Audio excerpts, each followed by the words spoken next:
Hey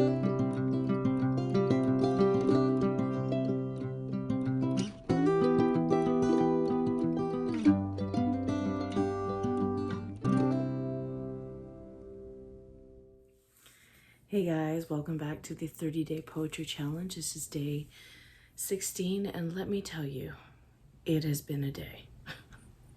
They all can't be good, can they?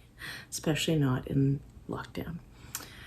Well, that kind of feeds into what I want to talk about today, and that is poetry to vent. Poetry that hits us in the place where we live. Poetry at its best, I think, has a very strong resonance when a poem, a poet, or a poem really affects you mentally, emotionally, physically. And so I would like to read you a poem from an anthology edited by Anthony and Ben Holden called Poems That Make Grown Men Cry. 100 Men on the Words That Move Them. So, because poetry is for anyone and everyone. And a lot of the time for me, when it's been a day, I spend a day remembering.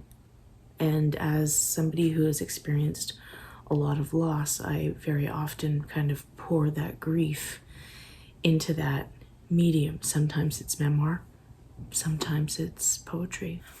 So the poem I would like to read to you is called Remember, and it is by the poet Christina Rossetti, and in it there's a commentary by the men who pick whatever poem that is, and in this case his name is Julian Fellows, and something struck me. He was talking about the months of being in limbo, of waiting for his mom to pass away from cancer.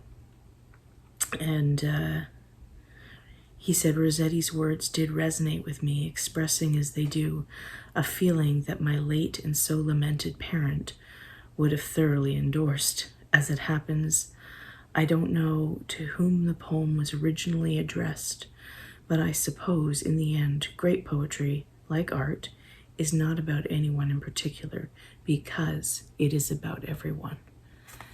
That is so true. That is the universal magic of language, of words, of art.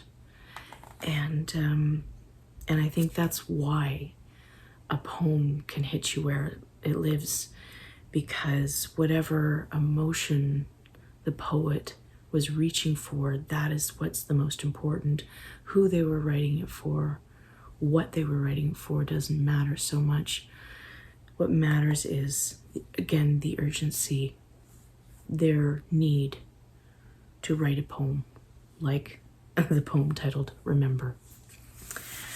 Remember me when I am gone away, gone far away into the silent land, when you can no more hold me by the hand, nor I half turn to go, yet turning stay.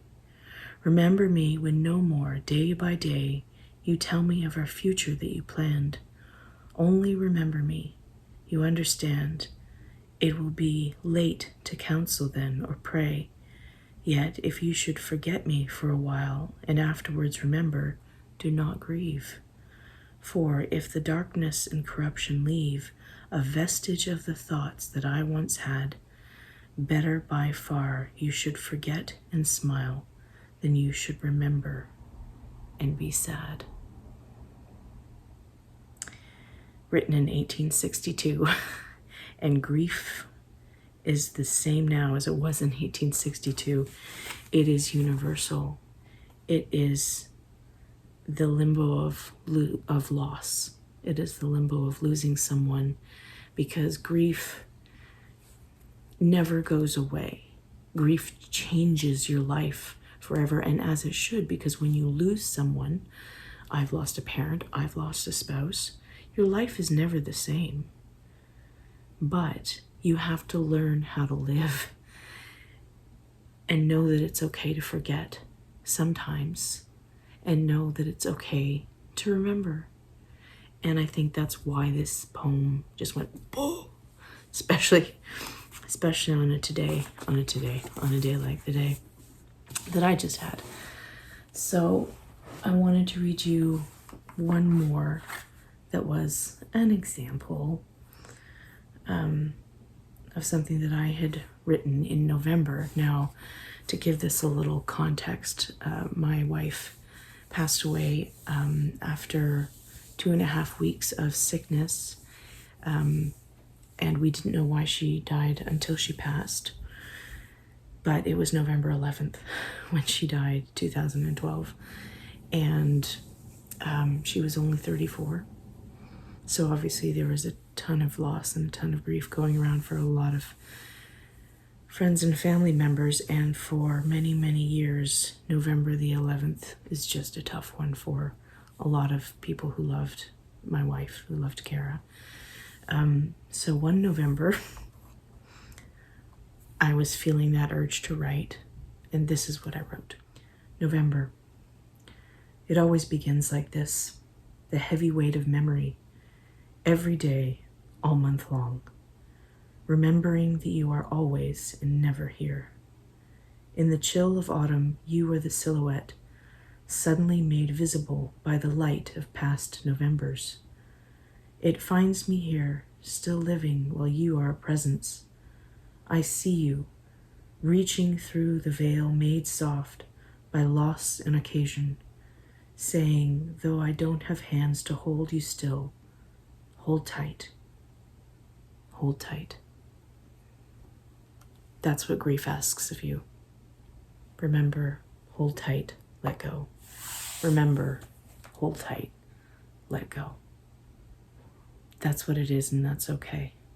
And I think writing poetry like this definitely helps me capture a little piece of that and put it somewhere else.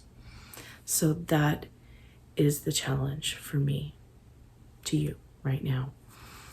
There's a lot of stuff going on, like stuff going on in our house today where everybody is freaking out and tired of being with each other and fighting and just feeling constrained. Take whatever is in that space that you need to write about, that you just need to go there and write. And it doesn't matter the form, it doesn't matter the length.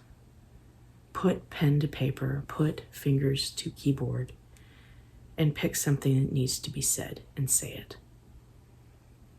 It is a very brave act to commit those types of thoughts and that type of honesty.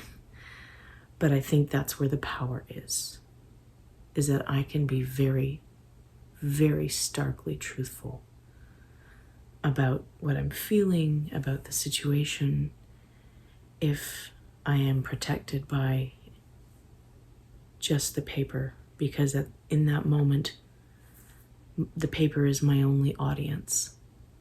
So write like the paper is your only audience. And then hopefully feel a little bit better. All right, take care. Hopefully we will see you back on day 17 of the 30-day poetry challenge. Bye, guys. Thank you for joining us on this wonderful journey into poetry.